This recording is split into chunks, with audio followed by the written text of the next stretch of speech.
YouTube! I am Pinstar, and this is 2 Point Hospital Strategy and Tactics Quick Tip. So with the release of Speedy Recovery, I decided on doing a couple of more of these tips here, related to some of the challenges and also new mechanics related to the game. However, one of the first things that they ask of you in the first mission of Speedy Recovery is to build a general diagnosis room. Now, in a previous video, I mentioned that I'm not a big fan of general diagnosis. The main thing with general diagnosis is it's a little bit weak, but it's still also a machine-driven room, which means that that machine will accrue wear and tear and have to be fixed, which will slow down the overall speed of the room. However, it is true that every single illness in the game has an array of diagnostic room effigy, essentially. An illness may be very poorly diagnosed in one room, but very well diagnosed in another, all things equal. That is where my nemesis lycanthropy lies, where it dodges my favorite types of diagnostics rooms, but the cardiology can bullseye it. But that being said, we're not worried about lycanthropy in this one. We're worried about under the weather, one of the new visual illnesses and the new clinics related to Speedy Recovery. And the game kind of hints that general diagnosis is the place to be for that, and they're right. So let's do a focused build on what I call the GDDX, the General Diagnosis Deluxe. Now, minimum room size 3x3, we are absolutely sticking to that. This is not a case where we want to improve the room size or increase it to fit more stuff in, because we're probably going to need a couple of these to keep up with our patients. Now, as far as the easy scan and the examinations table, first off, door goes in the middle of the thing here. Don't worry, console players, no shifting of the door around for this one.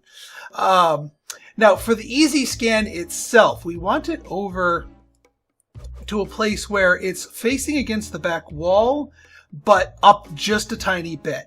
See how there's 2 footprints on the south side of that? Up here, the patient can get to that very quickly. Now, the examination table, this one can be a bit of a trap. It has footprints on either side, although you can't see it, which means the patient can access it from either side. So if you did something like this, the patient might decide to walk all the way around the other side of the table, and that would take forever. That's not efficient. So to eliminate that possibility, we place it against the wall here.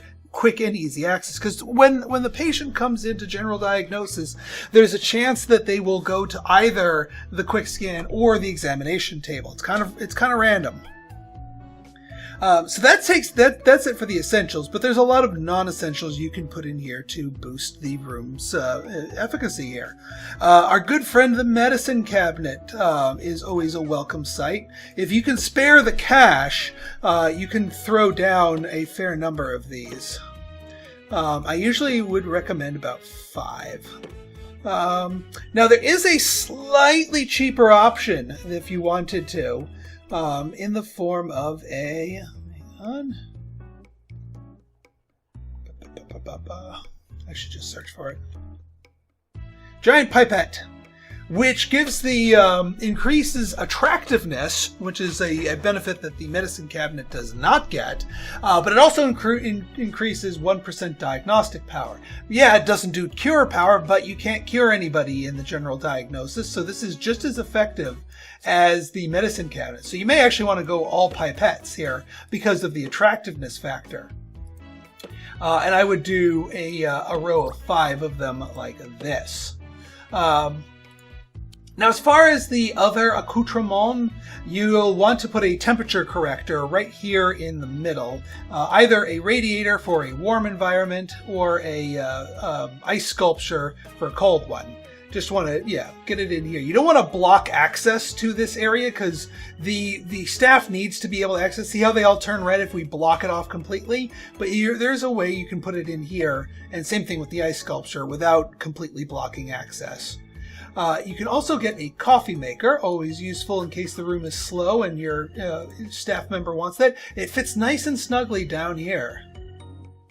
A sweet dispenser for this little annoying hole right here in the middle between these different things. The sweets dispenser will go right there. And then last but not least, a hand sanitizer can go right here. And there you go. The GDDX, General Diagnosis Deluxe Room. This will get your patients cleared through quickly, have all the accoutrement of your staff, and also give your diagnostic rate a little bit of a boost, which the room honestly needs, because it's kind of weak sauce unless you're diagnosing a disease that is specifically best diagnosed in this room. So if you guys like this episode and you want to see more tips like it, go ahead and hit that like button, hit that subscribe button, and leave me a comment. Good, bad, or indifferent, your feedback's always welcome. So until next time, this has been Pinstar, signing out. See ya!